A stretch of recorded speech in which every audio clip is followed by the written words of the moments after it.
Hi everyone, it's Kelly from Kelly's Bead Boutique. So I've been making and teaching how to make jewelry for a very long time now. And one of the things that I hear all the time is, you make it look so easy. Well, that's because I think it is. So I'm going to take some simple parts and some simple techniques, and I'm going to teach you how to make your very own jewelry. So if you want to see what I'm making today, come and join me.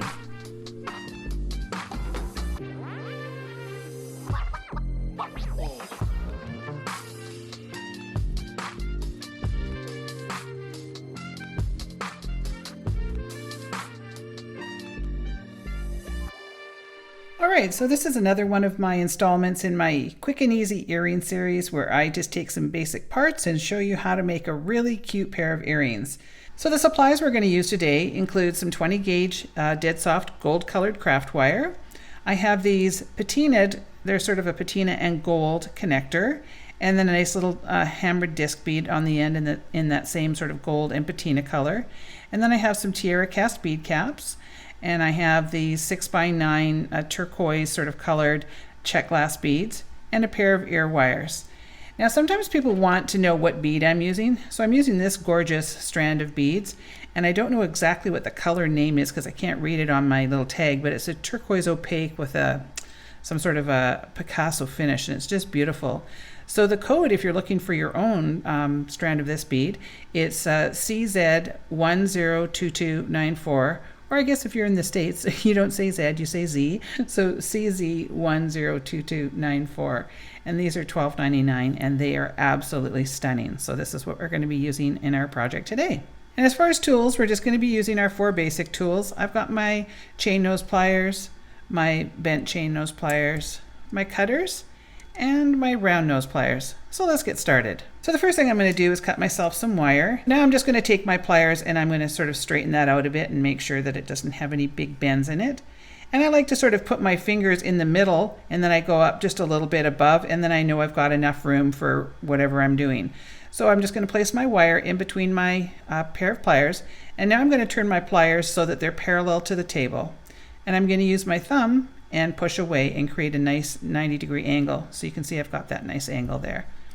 Now we're going to take the round nose pliers and come in sort of towards the front. Now I have a long barrel plier like this, so you sort of have to adjust on yours, but we want to make sure that we're leaving enough room to be able to get through these holes in there. So now I'm going to take my finger, and from behind I'm going to push up and over and straight down. And now I'm going to open those pliers up and rotate them so that they're parallel to the table. Now we're going to take this little tail that's in the front and pull it straight to the back. And now you can see that this is kind of rotated over to the left just a little bit. So I'm going to pull it up, and then I just sort of readjust that arm, and that creates a nice little sort of lollipop look.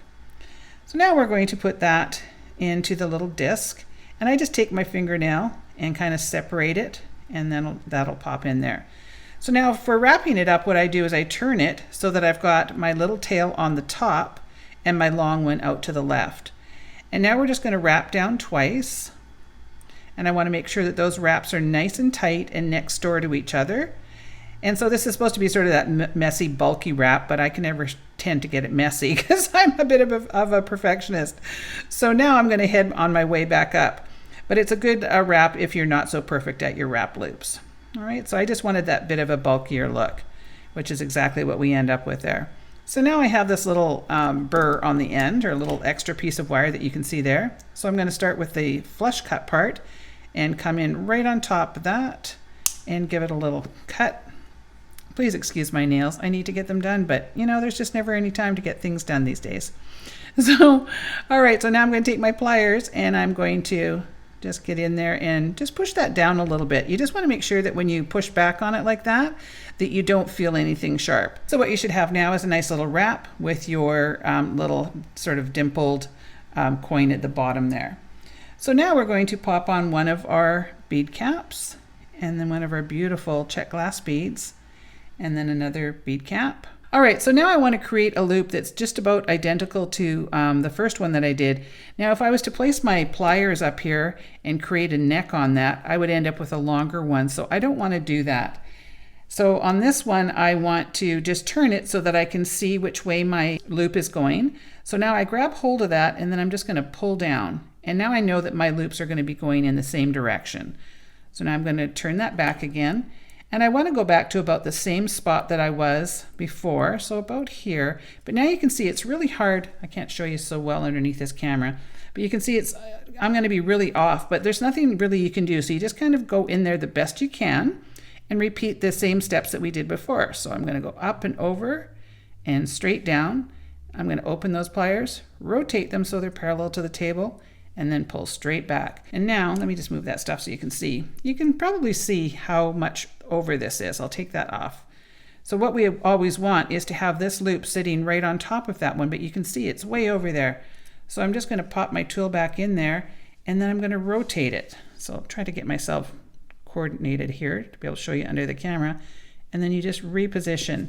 And now you can see that those two loops are on top of each other, and that's exactly what we're going for. Now you must make sure that you put on your connector next. So a lot of times people just want to wrap that up and then they go, oh gosh, I forgot to put my connector on. So make sure at this point you pop your connector on and then we can wrap that up.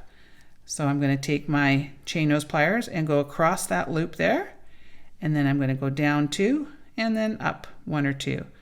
So I want it to sort of look like I did in the first one, so I'm not going too aggressive with the amount of wraps. So I'm going to go in there and trim that off. And then to add that little bit of a tuck down, I always turn it so that the wire is coming towards me. It's much easier to see that way, and it makes it a whole lot easier to kind of push that down. Now again, I'm not pushing too hard because I don't want to have any sharp edges on this, but I don't want to wreck the wire wrap loop that I just did. So let me get some things out of the way. So this is what we've got happening. And if you need to adjust anything, you can always just come in with your pliers and pull that wire up a little bit on that side. And those look pretty good. I might take this one and adjust it down just a smidge. And now we're going to take your wire and pop that in. And then we are going to just make sure you take your pliers and tighten that up. And there we go, there's the completed earring. So I'm going to just finish the second one off camera and I'll be right back. So there you go, there's the completed pair of earrings. Now it's never easy to show earrings after I've completed them because when you put them on a flat surface, they just kind of buckle up and they don't look so cute. So I thought, well, if I try to kind of hold them like this, maybe you'll get a good look at them. And I'll make sure to have a really good picture in there. So these will be available in kit form, and to access the kits, you just go into the description box below the video and it'll take you to a link which will take you to my fully secure website where you can see this kit and all the other ones. So I hope that you enjoyed this video. If you did, please make sure to give me a thumbs up. I really do appreciate that. Leave me a comment and tell me what's going on in your life right now. And also, if you haven't subscribed to my channel, please make sure that you do so. As I've mentioned a few times, I'm trying to get to 100,000 subscribers this year, and we're getting there. I'm at 83,000 now, so a little ways to go, but I really do appreciate every time somebody presses that subscribe button. So I want to thank you so much for watching, and we will see you on the next one.